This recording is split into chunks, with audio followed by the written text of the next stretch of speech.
ఈరోజు ప్రధాన పత్రిక ప్రధానాంశాలతో పాటు దాంట్లో గురించి మరిన్ని విషయాలు మనతో పాటు విశ్లేషించడానికి సిద్ధంగా ఉన్నారు ప్రముఖ విశ్లేషకులు మన్నెం కోటేశ్వర గారు. నమస్తే అండి కోటేశ్వర గారు. నమస్తే. నమస్తే కోటేశ్వర గారు, ఎట్టకేలకు అనేక సార్లు రాజమౌళి సినిమా కనుక వాయిదా పద్ధతిలో నడుస్తుంది. కాదు, రాజమౌళి సినిమా కూడా క్లారిటీ ఉన్నది. ఎన్ని వాయిదాలు పడ్డప్పటికి కూడా ఫలానా టైంలోనే ఒక క్లారిటీ వచ్చింది కొన్ని సినిమాలకి.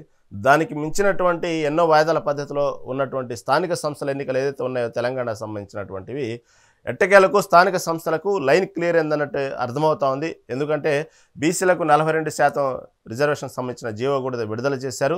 దాదాపుగా సోమవారం స్థానికల సంస్థల ఎన్నికల నోటిఫికేషన్ కూడా వెలువడే అవకాశం ఉన్నట్టుగా అర్థమవుతోంది.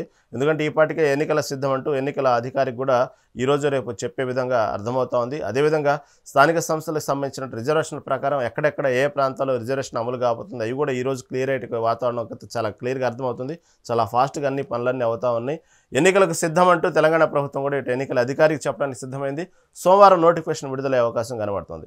ఓవరాల్గా చూస్తే దీని మొత్తం మీద ఇప్పుడు ఏదైతే 42% రిజర్వేషన్తోనే స్థానిక సంస్థల ఎన్నికలకు వెళ్తామని మొదటి నుంచి పట్టుదలగా ఉన్న కాంగ్రెస్ పార్టీకి ఇప్పుడు అన్ని పార్టీలు ఆహ్వానించాల్సిందే, దీన్ని ఎవరు మాట్లాడడానికి లేదు, దీన్ని విమర్శించడానికి లేదు అన్నట్టు విషయం చూస్తుంటే దీన్ని లేకుండా చూడాలి. దీన్ని మనం కాంగ్రెస్ పార్టీని అభినందించాల్సిందేనా? ఎందుకంటే బీసీలకు 42% రిజర్వేషన్ చెప్పినట్టు జీవో విడుదల చేసింది కాబట్టి. ఏమంటారు కోటేశ్వర గారు? రహీం గారు, మీరు రాజమౌళి సినిమాకును ఈ 42% రిజర్వేషన్లకి పోలిక చెప్పారు. వాయిదాలు పడినప్పటికీ రాజమౌళి సినిమా డేటు ప్రకటించిన తర్వాత మనకి బొమ్మ కనిపిస్తుంది. ఇప్పుడు ఈ 42% జీవో ఇచ్చినా లేదా నోటిఫికేషన్ జారీ చేసినా కానీ ఎన్నికలు జరుగుతాయా లేదా అనేటువంటిది అనిశ్చితంగానే ఉంది. మనకు బొమ్మ కనిపిస్తుందా లేదా అనేటువంటిది మనం చూడాల్సి.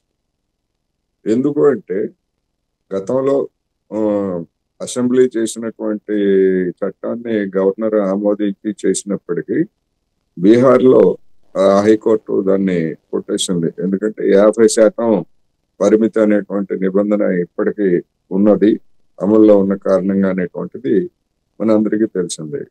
అదేవిధంగా ఇప్పుడు తెలంగాణలో ఆ దశలన్నీ దాటి అంటే 9వ షెడ్యూల్లో చేర్చాలని చెప్పేసి అసెంబ్లీ చేసినటువంటి తీర్మానం గురించి ఇంతవరకు ఏమీ తేలలేదు. ఆ తర్వాత ఆర్డినెన్స్ గురించి కూడా అట్లాగే పెండింగ్ లో ఉన్నది. ఇప్పుడు అవన్నీ కాకపోయిన తర్వాత అంతిమంగా ఒక జీవో ద్వారా ఎన్నికలు జరపాలని రాష్ట్ర ప్రభుత్వం నిర్ణయించింది. ఇది మంచిదే, హర్షించాల్సినటువంటి అంశమే. అయితే మనం దీనికంటే ముందు జరిగినటువంటి పరిణామాన్ని ఒకసారి మనం గుర్తు చేసుకోవాలి. అసలు ఏ జీవో లేకుండానే లేదా ఏ ప్రభుత్వం ఏ నిర్ణయం తీసుకోకుండానే పత్రికల్లో వచ్చినటువంటి వార్తలను చూసి హైకోర్టుకు వెళ్ళినటువంటి వాళ్ళు మనకి తెలిసిందే. హైకోర్టు దాని మీద మీరు ఏ ప్రాతిపదికన వచ్చారో హైకోర్టుకని దాన్ని కొట్టేశారు.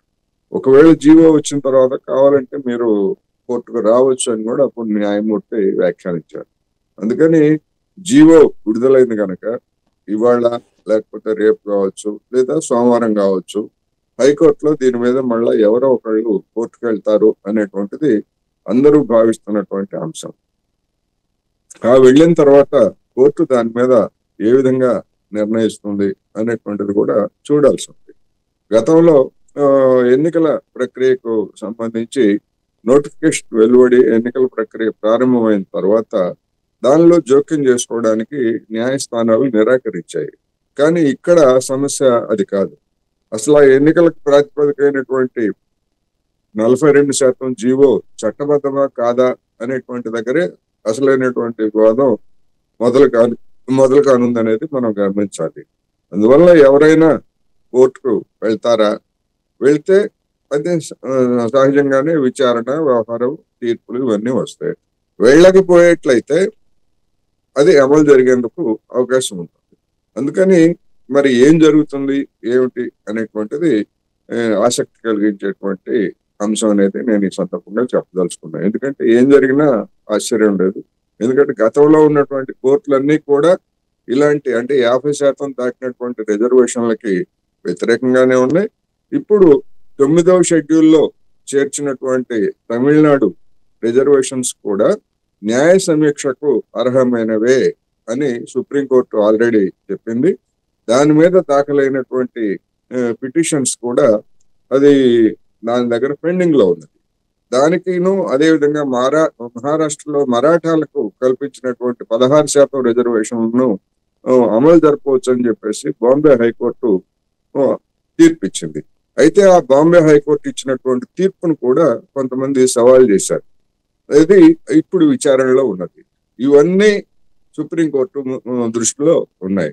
అందువలన ఇప్పటి వరకు 50% రిజర్వేషన్లకు మించి ఉన్నటువంటి దాన్ని ఆ, ఒక తమిళనాడు విషయంలో మాత్రమే, అది కూడా ఇప్పుడు న్యాయ సమీక్షలో ఉన్నది కనుక మరి కోర్టులు ఏ విధంగా స్పందిస్తాయి, హైకోర్టు దానికి భిన్నంగా తెలంగాణ హైకోర్టు స్పందిస్తుందా అన్నది $1 మిలియన్ ప్రశ్న.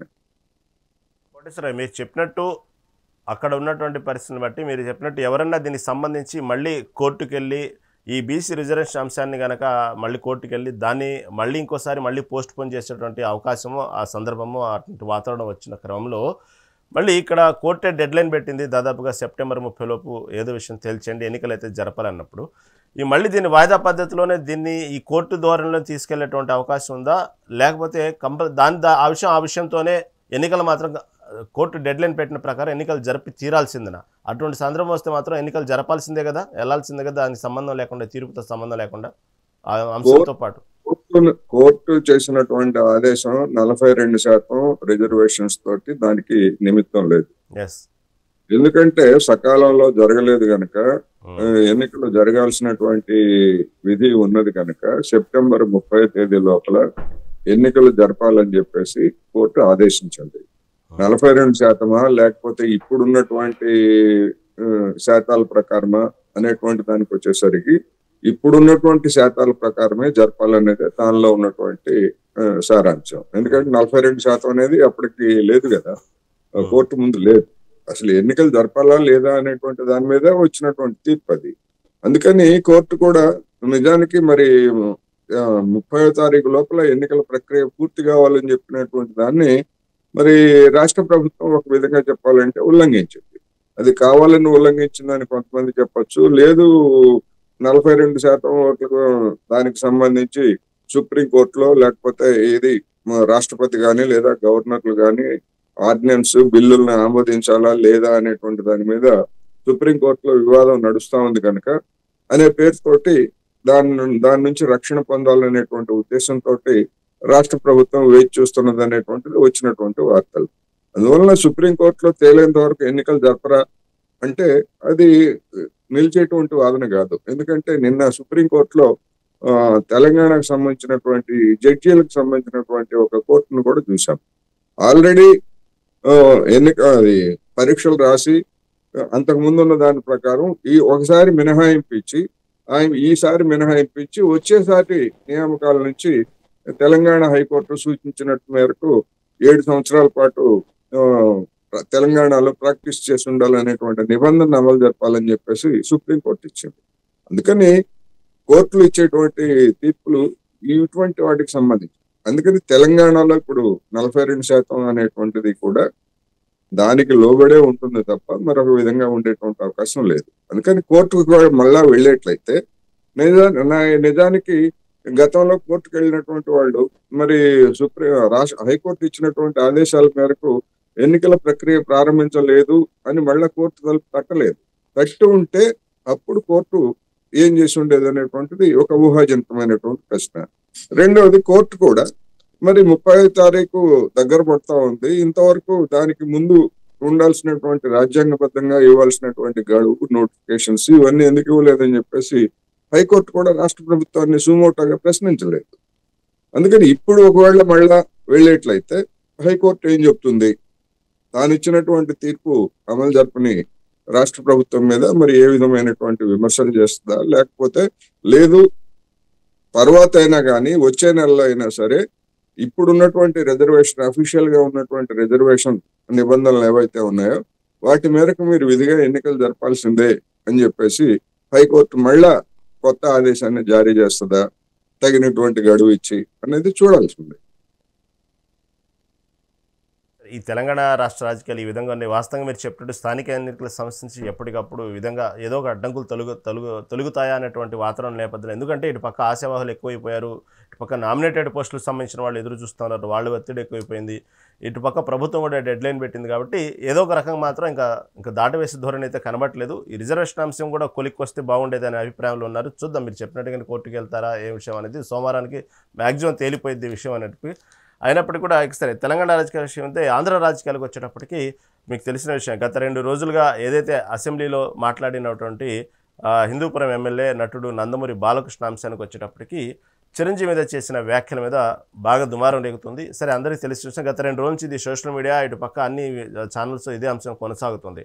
కాబట్టి ఇక్కడ నేను చెప్పబోయే అంశం, ప్రధాన అంశం దీన్ని ఎలా తీసుకోవాలంటే, ఇప్పుడు నిన్న అంత విధిగా అసెంబ్లీలో జరుగుతున్న సమయంలో అక్కడ ఉన్నటువంటి మిగతా సభ్యులు కానివ్వండి, అంటే టీడీపీకి సంబంధించిన వాళ్ళు కానివ్వండి, అందరూ అక్కడ చంద్రబాబు సమక్షంలో జరిగిందని కొంతమంది అంటున్నారు, కొంతమంది లేరు అంటున్నారు. ఏదేమైనప్పటికీ కూడా ఇంతవరకు ఈ విధంగా భారీ స్థాయిలో ట్రోల్స్ గురవుతూ పార్టీకి కూడా ఎక్కడో ఒక చోట పార్టీకి డ్యామేజ్ జరుగుతున్న క్రమంలో కూడా ఎందుకు తెలుగుదేశం పార్టీ మౌనంగా ఉంది అర్థం కావట్లేదు. అదేవిధంగా జనసేన పార్టీ కూడా మౌనంగానే ఉంది, అర్థం కావట్లేదు. అక్కడ ఉన్నటువంటి అసెంబ్లీ సమావేశాలు జరుగుతున్న సమయంలో ఎవరు దీన్ని ఖండించడానికి కూడా సాహసం చేయలేదు. కనీసం రికార్డుల నుంచి తొలగించమని డిమాండ్ కూడా చేయలేదు. ఎక్కడెక్కడ మౌనంగా ఉన్నారు. ఆ విషయం పక్కన ఒక రకంగా దాన్ని అలా కొంచెం హోల్డ్లో పెడితే, బాలకృష్ణ కూడా కనీసం చిరంజీవి సహనటుడిని, అక్కడ చిరంజీవి ఆ సందర్భం లేనటువంటి విషయాన్ని, ఒక మనిషి అక్కడ లేనప్పుడు అసెంబ్లీ సంబంధించినటువంటి సమావేశాల్లో ప్రోటోకాల్ ప్రకారం ఆ వ్యక్తి లేనప్పుడు వ్యక్తి గురించి సంభాషించడం ఒక ఎత్తు అయితే, ఏకవచనంతో మాట్లాడడం అనేది కూడా ఎంతవరకు కరెక్ట్ అనే విషయాన్ని కూడా చాలామంది మీలాంటి విశ్లేషకులు అభిప్రాయపడుతున్నారు. దీన్ని ఓవరాల్గా ఎలా చూడాలి కోటేశ్వరరావు గారు? ఒకటి, చట్టసభల నిబంధనల ప్రకారం సభ్యులు కానటువంటి వాళ్ళ పేర్లని సభలో ప్రస్తావించకూడదు నిబంధనావళి ప్రకారమే.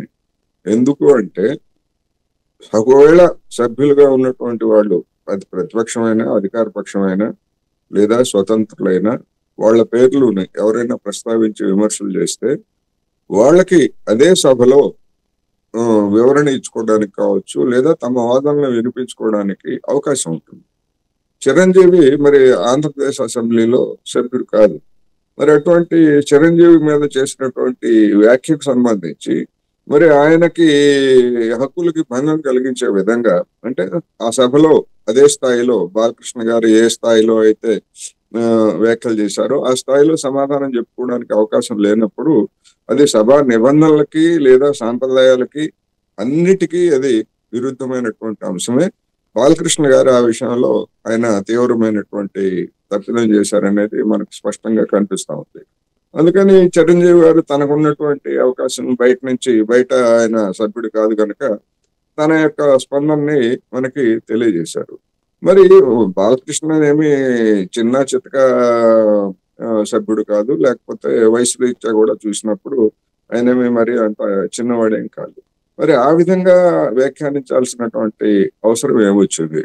అందుకని ఇప్పుడు జరుగుతున్నటువంటి డ్యామేజ్, మరి ఒకవేళ నిజంగా డ్యామేజ్ జరుగుతుందా లేదా రోలింగ్, దాన్ని బట్టి మనం చెప్పలేము. ఒకవేళ నిజంగానే డ్యామేజ్ జరుగుతూ ఉందనుకుంటే ఆ నష్ట నివారణకు మరి సభా నాయకుడిగా ఉన్నటువంటి ముఖ్యమంత్రి చంద్రబాబు నాయుడు గారు ఈ పాటికే స్పందించి ఉండాల్సింది. సభలో స్పందిస్తారా లేకపోతే బయట స్పందిస్తారా అనేటువంటిది అది కూడా ఒక ముఖ్యమైనటువంటి అంశమే. కానీ అసలు ఎందుకు ప్రస్తావించారు? ఇప్పుడు అసలు సందర్భం ఏమిటి? ఎప్పుడో జరిగిపోయినటువంటి దానికి ఇప్పుడు మరి బీజేపీ సభ్యుడు ప్రస్తావించాల్సినటువంటి అవసరం ఏమిటి? కామినేని శ్రీనివాస్ గారు, ఆయన మాజీ మంత్రి, ఆయన కూడా చిన్నవాడేం కాదు.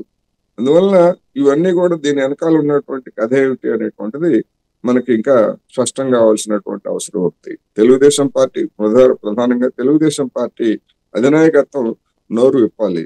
లేకపోయేట్లయితే అది జరిగేటువంటి రాజకీయ నష్టం ఆ పార్టీ అనుభవించాల్సి వస్తుంది అనేది మాత్రం మనం స్పష్టంగా చెప్పాలి. మరొకసారి చెప్తున్నా, సభలో లేనటువంటి వాళ్ళ పేర్లని ప్రస్తావించడం అనేటువంటిది సంస్కారవంతమైనటువంటి పద్ధతి కాదు, నిబంధనలకు కూడా విరుద్ధమే అనేది మాత్రం స్పష్టంగా చెప్పాలి. అది బాలకృష్ణ గారైనా లేకపోతే ఇంకొకళ్ళైనా ఎవరైనా కావచ్చు. అంటే ఇక్కడ వీటితో పాటు ఇటుపక్క వైసీపీ పార్టీ కూడా పనిలో పనిగా దీన్ని రాజకీయంగా వాడుకోవాలన్నటువంటి విభాగంలో చూస్తూ ఉంది, అర్థమవుతా ఉంది ఇక్కడ. అంటే ఓ పక్క తమ అధినాయకుడిని జగన్ని ఆ అసెంబ్లీ సాక్షిగా సైకో అనటం, అంటే గతంలో ఆ పార్టీ కూడా అనేక సందర్భాల్లో వాడిన పదాలే అవన్నీ కూడా ఇక్కడ అసెంబ్లీలో వాడకూడని పదం అన్నట్టు కాదు, వాళ్ళు వాడలేదు అనేటువంటి విషయం కూడా కాదు. వాస్తవంగా ఎవరు అలా మాట్లాడకూడదు, ఏకవచనంగా కానీ ఇలాంటి పదాలు కానీ వాటి అభ్యంతరకరమైన పదాలు కానీ వాడకూడదు. గతంలో వైసీపీ ప్రభుత్వం కూడా ఇలా వాడిన, కానీ ఇప్పుడున్నటువంటి సందర్భాన్ని మా అధినాయకుడిని ఇలా అంటారా అంటూ భారీ స్థాయిలో ఎక్కడికక్కడ నిరసనల కార్యక్రమాలు చేపడుతూ బాలకృష్ణ దిష్టిబొమ్మలు దహనం చేస్తూనే ఓ పక్క చిరంజీవి అన్నటువంటి విషయాన్ని, ఏదైతే బాలకృష్ణ లేవనెత్తిన విషయాన్ని, దీన్ని ఇంకొక రకంగా వాడుకుంటూ అటుపక్కన కూడా రెచ్చగొట్టే ప్రయత్నాలు జరుగుతూ ఉన్నాయి. ఈ రాష్ట్ర వ్యాప్తంగా ఇదైతే గత 2 రోజుల నుంచి బాగా బిజవర స్థాయిలో జరుగుతున్నాయి నిరసనలు. అది సహజం. ఎందుకు అంటే ఇప్పుడు గతంలో అసెంబ్లీలో వైసీపీ వాళ్ళు ఇతరులని సైకోలు కాకపోతే మరొక పేరుతో నిందించిన, ఆనాడు స్పీకర్ గా ఉన్నటువంటి వ్యక్తి వాటిని సభా రికార్డుల నుంచి కనుక తొలగించి ఉంటే ఇప్పుడు బాలకృష్ణ గారు చేసినటువంటి అభ్యంతరకరమైనటువంటి ఆ పదజాలాన్ని మరి ఇప్పుడున్నటువంటి స్పీకరు ఎందుకని రికార్డుల నుంచి తొలగించలేదు అనేటువంటి ప్రశ్న వస్తుంది. ఎందుకు ఈ విధమైనటువంటి ప్రశ్న అంటే, గతంలో ఏం జరిగింది ఏమిటి అనేటువంటిది ఒక అంశం అయితే, మరి ఇప్పుడు విలువల గురించి లేదా ప్రజాస్వామిక పద్ధతుల గురించి కబుర్లు చెప్తున్నటువంటి అధికార పక్షానికి చెందినటువంటి వ్యక్తి అయ్యన్న పాత్రుడు గారు. మరి ఆయన పాటించినటువంటి ప్రమాణాలు ఏమిటి, ఆయన పాటించినటువంటి ఆదర్శాలు ఏమిటి అనేటువంటి ప్రశ్న వస్తుంది. అందుకని గతంలో స్పీకర్లుగా ఉన్నటువంటి వాళ్ళు ఆ తప్పిదం చేస్తే మరి దాన్ని అవకాశంగా తీసుకొని ఈయన కూడా ఎవరిని ఏ విధమైనటువంటి అన్పార్లమెంటరీ లాంగ్వేజ్ ని వాడటానికి మరి స్పీకర్ అనుమతిస్తారా? అనుమతించేట్లయితే ఇంకా వాళ్ళకి వీళ్ళకి తేడా ఏమిటి? దొందే అన్నట్టుగా జనం భావించేటువంటి అవకాశం ఉంది. రెండోది, రాబోయేటువంటి రోజుల్లో ఇష్టం వచ్చినట్టుగా ఇంకా, ఎందుకంటే ఒకసారి బాలకృష్ణ గారి మాటల్ని రికార్డుల్లో వచ్చిన తర్వాత మిగిలినటువంటి వాళ్ళు రెచ్చిపోకుండా ఉంటారనే గ్యారంటీ ఏముంది? అందుకని ఇది ఒక దుష్ట సాంప్రదాయము, అవాంఛనీయమైనటువంటి పరిణామం. అందుకని ఇప్పటికైనా స్పీకరు ఆలస్యమైనప్పటికీ ఆ పదజాలాన్ని రికార్డుల నుంచి తొలగించి దాన్ని సరిచేయొచ్చు, ఆ ఉదంతాన్ని. లేకపోయేట్లయితే ఇదొక ప్రెసిడెంట్ గా మారుతుంది. మీరు గతంలో బాలకృష్ణ గారు అన్నప్పుడు మీరు మౌనంగా ఉన్నారేంటి లేదా అనేటువంటి వస్తుంది. రెండోది, శాసన మండలిలో వైసీపీ సభ్యులు మెజారిటీగా ఉన్నారు. రేపు శాసన మండలిలో కూడా చంద్రబాబు నాయుడు గారినో లేదా పవన్ కళ్యాణ్ గారినో లేకపోతే మరొకళ్ళనో ఆ విధమైనటువంటి పదజాలంతో మరి మాట్లాడితే అప్పుడు ఏం జరుగుతుంది? అందుకని ఇవన్నీ కూడా నైతిక పరమైనటువంటి అంశాలు లేదా నిబంధనల పరమైనటువంటి అంశాలు కనుక వాటిని అధికారంలో ఉన్నటువంటి వాళ్ళే సెట్ చేయాలి. లేదా తప్పు చేస్తే తమ సభ్యుడు తప్పు చేస్తే దాన్ని సవరించాలి. ప్రతిష్టకు పోవాల్సినటువంటి అవసరం లేదు. హుందాతనంతో మా సభ్యుడు తప్పు చేసినా కానీ మేము హుందాతనంతో వ్యవహరించాము అని చెప్పుకోవచ్చు. ఎందుకని అంటే, సభలో లేనటువంటి చంద్రబాబు నాయుడు గారు సతీమణి నారా భువనేశ్వరి గురించి సభలోనే అవమానించారు. అప్పుడు సభానాయకుడిగా ఉన్నటువంటి జగన్మోహన్ రెడ్డి గారు మౌనంగా ఉన్నారనేటువంటి విమర్శ ఇప్పటికీ చేస్తున్నారు కదా. మరి అటువంటి అవకాశాన్ని మరి తెలుగుదేశం పార్టీ లేదా 3 పార్టీల కూటమి ఎందుకు ఇవ్వాలి ఇతరులకి, ముఖ్యంగా వైసీపీకి కావచ్చు, ఎవరికైనా కావచ్చు అనేటువంటిది ప్రశ్న. రామకృష్ణరాజు కూడా ఒక అలా ఆనందపడి ఉండొచ్చు, అంటే జగన్ని అన్నారని చెప్పి కొంతవరకు ఆనందపడి ఉండొచ్చు గతంలో జరిగినటువంటి కొన్ని పరిణామాల నేపథ్యంలో. అక్కడ ఆయన కూడా ఖండించడం కానివ్వండి, ఇది సభా సాంప్రదాయం కాదు, ఇలా మాట్లాడకూడదు అని కనీసం ఆయనకి చెప్పడం, అంటే అర్థమయ్యేలా చెప్పడానికి కూడా ప్రయత్నించడం, అతను కూడా దాన్ని ఎంజాయ్ చేయడం జరిగింది. అది కూడా కొంతమంది అర్థం కావట్లా. అదొకటను జనసేన నాయకులు కూడా దీన్ని ఇలా కాదు, ఇలా మాట్లాడకూడదు, అక్కడే ఉన్నటువంటి కొంతమంది జనసేనకు సంబంధించిన నాయకులు కూడా ఉన్నారు, ఎమ్మెల్యేలు ఉన్నారు, దీన్ని రికార్డ్ నుంచి తొలగించండి అని ఖండించిన పాపాన బోలా. ఎవరికి వాళ్ళు సైలెంట్గా ఎందుకు అయ్యారు అనేది అక్కడ అర్థం కావట్లేదు. రఘురామకృష్ణరాజు ఆయన పాత్ర కూడా ఆయన పోషించలేదండి. ఎందుకనే ఇప్పుడు సభ్యులు సరే అవాంఛనీయమైనటువంటి పదజాలాన్ని ఉపయోగిస్తే దాన్ని చూడటం వేరు.